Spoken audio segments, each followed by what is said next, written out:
अस्सलाम वालेकुम। आप देख रहे हैं प्रोग्राम एजेंडा 5। मैं हूं खदीजा राठौर।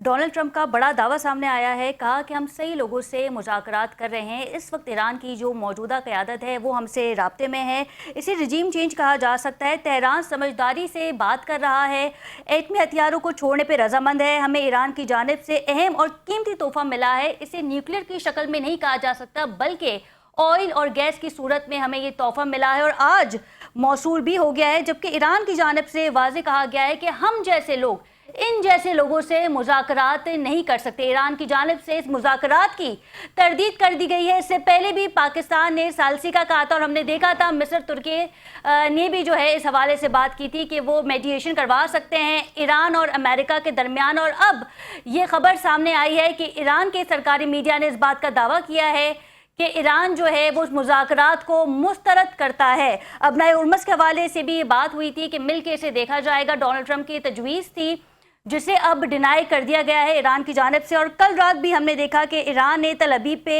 मिसाइल दागे और बड़ी ही कामयाबी से अपने हदफ को टारगेट किया। साथ ही ईरान के शहर अस्फहान में भी कल धमाकों की आवाज़ें सुनी गई, एयर स्ट्राइक की गई। ये किस तरह के मुज़ाकरात हैं, ये किस तरह की टाइमलाइन है जिसमें यह कहा गया था कि 5 दिन तक कोई हमले नहीं किए जाएंगे। सुपर पावर डोनाल्ड ट्रंप भी दावे कर रहे थे कि 5 दिन तक कोई हमले नहीं किए जाएंगे, सीज फायर हो जाएगा। लेकिन इन्हीं दिनों में हमने देखा कि मिसाइल हमले भी किए जा रहे हैं। ईरान की जानिब से कोई कमी नहीं की जा रही इन हमलों में। साथ ही कल रात इसराइल ने भी ईरान के शहर पे एयर स्ट्राइक की है।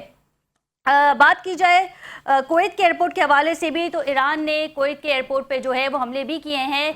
खलीजी ममालिक की अगर डायरेक्शन देखी जाए तो यूएई में सबसे ज़्यादा जो है वो हमले किए गए हैं ईरान की जानिब से। ईरान ने पहले ही आगाह कर दिया था कि अमेरिका के फ़ौजी अड्डों को ख़त्म किया जाए और इस बात को मुस्तरद कर दिया था खलीजी ममालिक ने।